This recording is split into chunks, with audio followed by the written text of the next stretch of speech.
Deep in the heart of the Amazon rainforest lies one of Earth's most enigmatic mysteries. The jungle canopy stretches endlessly, harboring secrets that have captivated explorers, scientists, and treasure hunters for decades. This is the story of a cave that promised to rewrite human history.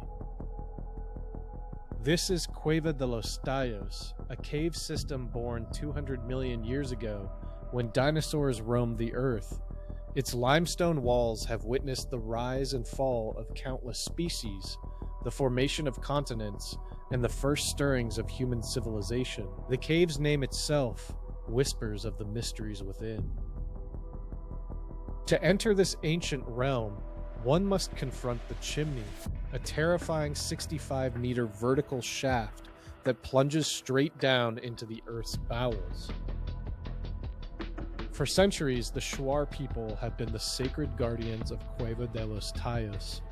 These indigenous warriors, who never bowed to Inca emperors or Spanish conquistadors, understood the cave's true power. They knew it as more than mere stone and shadow. It was a portal to the spirit world. The Shuar believe that within the depths of Cueva de los Tallos dwells Arutam, a powerful deity whose spirit energy can transform human souls. Warriors would venture into the darkness seeking visions and supernatural strength. The cave was not just a geological formation, it was a living temple of ancestral power. But in 1965, everything changed. Llanos Juan Maurice descended into the sacred depths of Cueva de los Tallos with ambitions far beyond spiritual enlightenment. This Argentine-Hungarian explorer carried with him theories about ancient civilizations and lost treasures that would soon capture the world's imagination. Llanos Juan Moritz was no ordinary treasure hunter.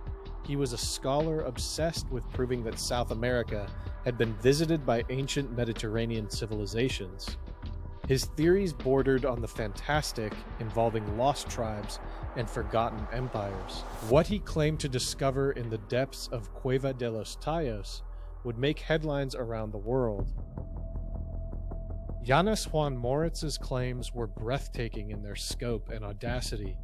He spoke of discovering a metallic library, thousands of metal sheets covered in hieroglyphic writing and cuneiform script. These weren't crude carvings, he insisted, but sophisticated documents that could rewrite human history.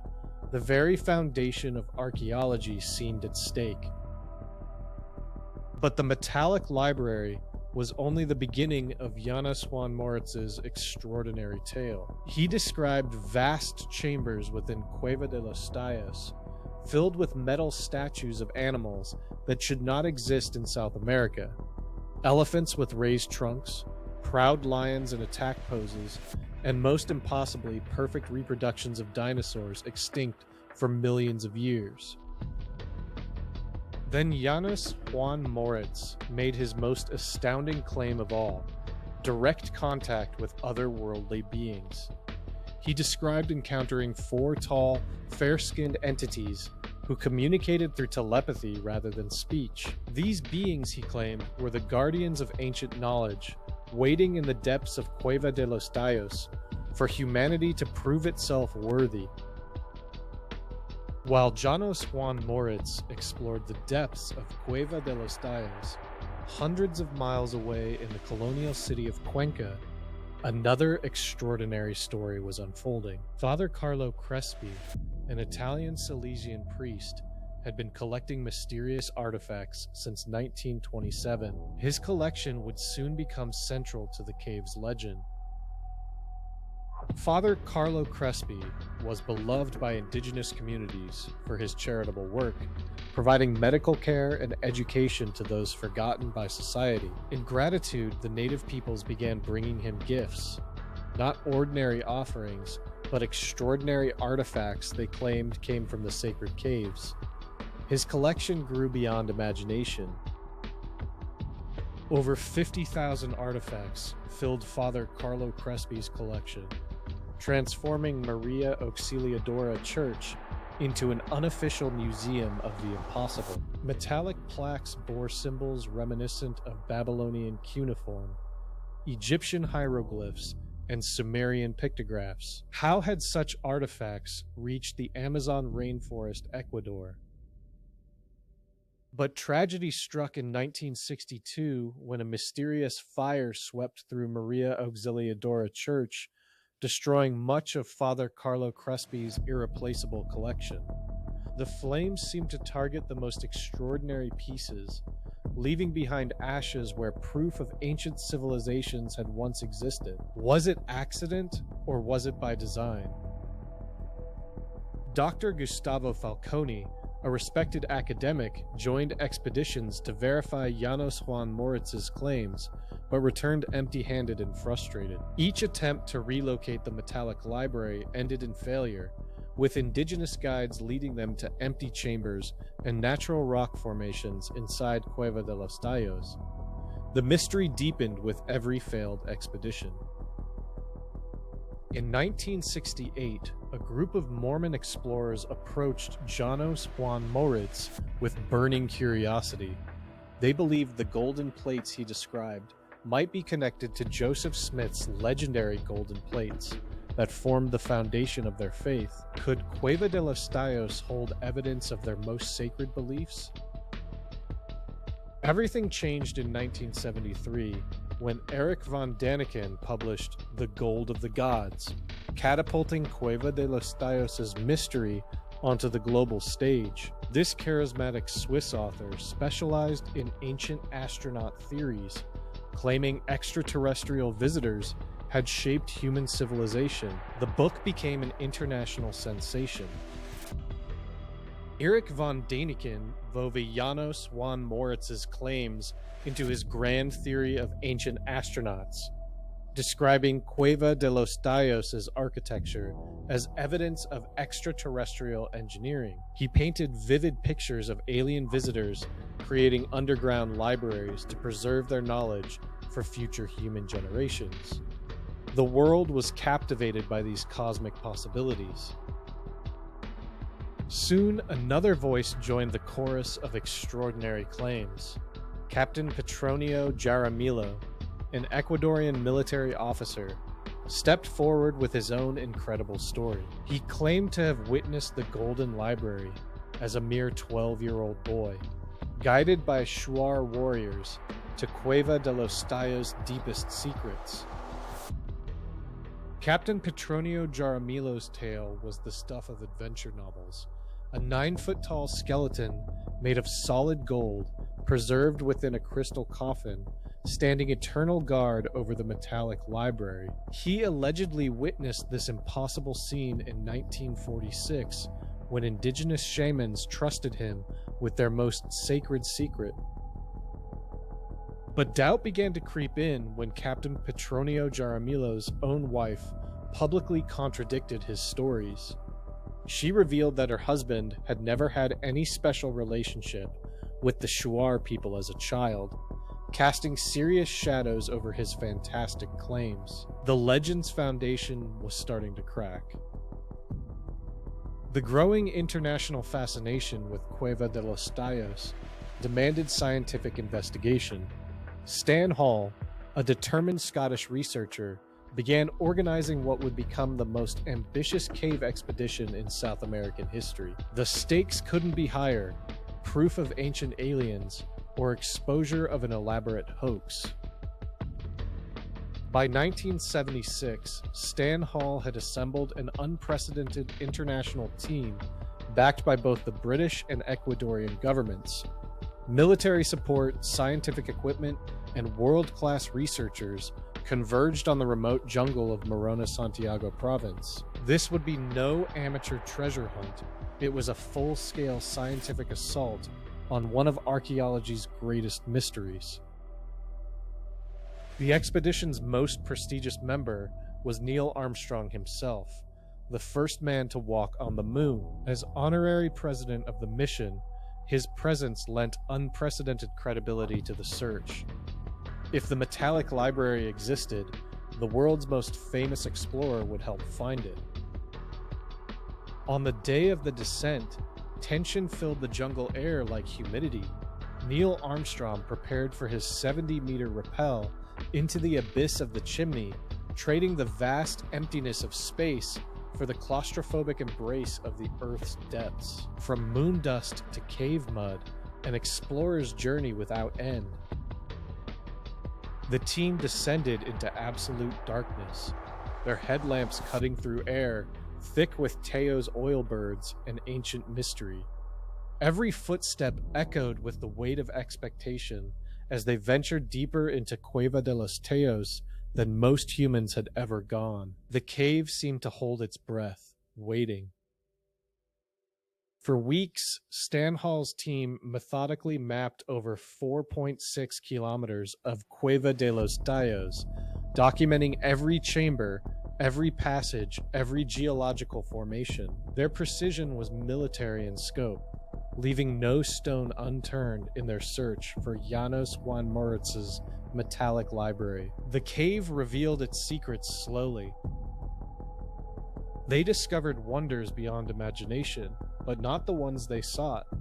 Biologists identified 40 new species of bats, their echolocation calls creating a symphony of the previously unknown. Cueva de los Teos was indeed a treasure house, but of biological rather than archaeological riches. Hundreds of new insect species emerged from the darkness of Cueva de los Teos, each one a tiny miracle of evolution adapted to the cave's unique environment. These living fossils had evolved in isolation for millions of years, creating an ecosystem as alien as any extraterrestrial world. Science fiction was becoming science fact. The expedition did uncover genuine archaeological treasures within Cueva de los Teos, human remains and artifacts dating back 1,500 to 3,500 years before Christ. These ancient peoples had indeed used the cave, but for burial rites and spiritual ceremonies, not extraterrestrial libraries. History was being revealed, just not the history they expected. Among the most significant finds within Cueva de los Teos were spondylus shell beads, proof of ancient trade routes connecting the Amazon jungle to Pacific coastal civilizations. These tiny treasures revealed a sophisticated network of commerce and cultural exchange spanning thousands of miles and centuries of human endeavor. The team reached the famed Portal of Moritz, the chamber where the metallic library was supposed to reside. The formation did appear artificial, with right angles that seemed impossibly precise for natural rock. For a moment, hearts raced with the possibility of vindication. But geological analysis shattered the illusion of artificial construction at the Portal of Moritz. The precise angles were revealed as natural Triassic limestone fracturing patterns, created by tectonic forces over millions of years. Nature, it seemed, could be the most skilled architect of all. The cave's geometry was Earth's own artistry. After weeks of exhaustive searching through Cueva de los Teos, the brutal truth emerged. There was no metallic library, no alien artifacts, no golden statues. The expedition found natural wonders and genuine archaeological treasures, but nothing that supported Llanos Juan Moritz's extraordinary claims. The mystery was dissolving into mundane reality. The Shuar guides, who had remained silent throughout the expedition, finally spoke. They claimed the scientists had been deliberately led to the wrong location within Cueva de los Teos, that the true treasures lay in secret chambers known only to their shamans. Was this face-saving deflection or protection of genuine sacred sites?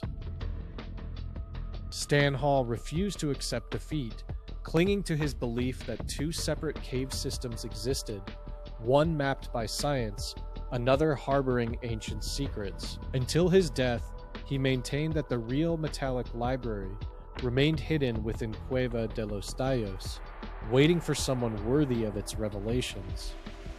Faith proved stronger than evidence, The expedition's failure triggered a cascade of revelations that would expose the truth behind the legend.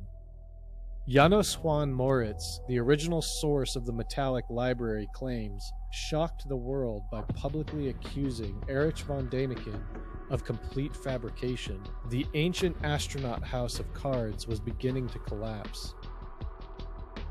Janos Juan Moritz revealed that Erich von Däniken had never actually entered Cueva de los Tallos at all. The Swiss author had based his vivid descriptions entirely on conversations with Moritz, then embellished them with his own imagination and ancient astronaut theories. The best-selling book was built on second-hand stories and creative fiction. The final nail in the coffin came when Erich von Däniken himself confessed to the German magazine Der Spiegel, in a moment of journalistic honesty, he admitted he had never set foot in Cueva de los Tallos and had fabricated the photographic evidence that convinced millions of readers. The truth was finally surfacing. The confession sent shockwaves through the ancient astronaut community and beyond. Millions of believers felt betrayed, their faith in extraterrestrial visitation shaken by Erich von Däniken's admission of deception. The mystery of Cueva de los Tallos had captivated the world, only to collapse under the weight of revealed lies. While the world grappled with these revelations, Father Carlo Crespi continued his quiet work in Cuenca until his death in 1982.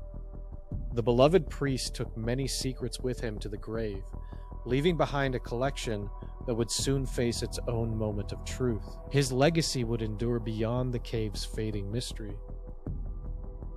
After Father Carlo Crespi's death, Ecuador's central bank acquired his vast collection, finally providing researchers access to examine the mysterious artifacts that had fueled decades of speculation. The moment of truth had arrived. Would Crespi's treasures vindicate the legend of Cueva de los Tallos, or deal it a final blow? Researchers descended into the bank's secure vaults with mounting anticipation, knowing they were about to examine artifacts from Father Carlo Crespi's collection that had inspired books, expeditions, and wild theories. The collection had been sealed away since Crespi's death, waiting for this moment of scientific scrutiny. History held its breath. What they discovered was devastating to the legend's remaining believers. The famous metal plates from Father Carlo Crespi's collection were revealed as cheap aluminum sheets with crude modern carvings, obvious fakes that wouldn't fool a first-year archaeology student. Decades of mystery crumbled under simple scientific examination. Yet a tantalizing mystery remained. The high-quality golden artifacts visible in 1970s, photographs of Father Carlo Crespi's collection at Maria Auxiliadora Church, were nowhere to be found in the bank's holdings. Had these genuine pieces been removed before the acquisition, sold separately, or perhaps never existed at all, some questions would remain forever unanswered. As the ancient astronaut theories faded, Cueva de los Tallos itself experienced an unexpected renaissance. Modern media discovered its genuine wonders, bringing new attention to its biological treasures and authentic archaeological significance. The cave would have its moment in the spotlight once again. In 2021, Will Smith brought unprecedented attention to Cueva de los Tallos through his National Geographic series, Welcome to Earth. The actor-explorer descended into the depths of the chimney, not seeking golden libraries, but hunting for venomous creatures in nature's own laboratory of evolution. But fame brought unexpected consequences. Mass tourism descended on Cueva de los Tallos like a plague, transforming the pristine ecosystem into a battleground between conservation and commerce. The very attention meant to celebrate the cave threatened to destroy it forever. Trash began accumulating in chambers of Cueva de los Tallos that had remained pristine for millions of years. Plastic bottles and food wrappers defiled spaces once considered sacred by the Shuar people. The cave's newfound fame was becoming a curse, threatening the very wonders that made it special. The Tayos birds, already sensitive to disturbance, began abandoning their traditional roosts inside Cueva de los Tayos as hordes of tourists disrupted their ancient rhythms. Populations declined as flash photography and noise pollution drove these living fossils from their ancestral home. Progress was becoming extinction. Mindless vandalism compounded the tragedy as visitors broke off stalactites as souvenirs inside Cueva de los Tayos, destroying geological formations that had taken thousands of years to form. Each broken piece represented millennia of growth, shattered for momentary gratification. The cave was being murdered by love. But heroes emerged from the crisis. Ariel Tiwaran and other Shuar guides organized community cleanup efforts, reclaiming their ancestral heritage from the tide of garbage and ignorance. Their ancestors had protected this place for centuries. They would not let it die on their watch. Children from Shuar communities learned about their heritage in new ways, understanding that Cueva de los Tayos was not just locally important, but globally significant. They would grow up as its next generation of guardians, armed with both traditional knowledge and modern science. The hoax that had once brought shame to archaeology was now teaching valuable lessons about critical thinking, the importance of peer review, and the dangers of sensationalism over science. Even failures could become educational triumphs if properly understood. The legacy of Janos Juan Moritz was complicated. His false claims had caused harm, but had also brought attention that ultimately led to genuine scientific discovery and protection of Cueva de los Tayos. Even lies could sometimes serve truth, though that was never justification for deception. Father Carlo Crespi's memory was rehabilitated as historians recognized his genuine charitable work, regardless of the authenticity of his artifact collection at Maria Auxiliadora Church. His love for the indigenous people and dedication to their welfare remained untarnished by Cueva de los Tayos controversy.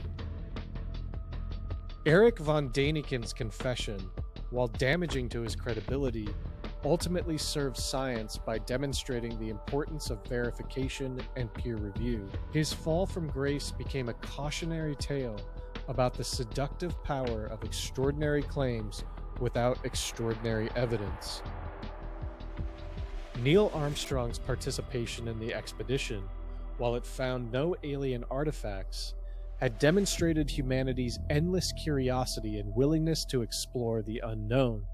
The same spirit that took him to the moon had helped reveal truth in the depths of Cueva de los Tayos. Stan Hall's persistence, though ultimately unsuccessful in finding the metallic library, had contributed invaluable scientific mapping and biological discoveries to the study of Cueva de los Tayos. His dedication showed that even failed quests could advance human knowledge if approached with rigorous methodology. The Shuar people emerged as the true heroes of the story, having protected their sacred site, Cueva de los Tayos, through centuries of outside interference and finally gaining recognition as essential partners in its conservation. Their traditional knowledge had been vindicated by modern science.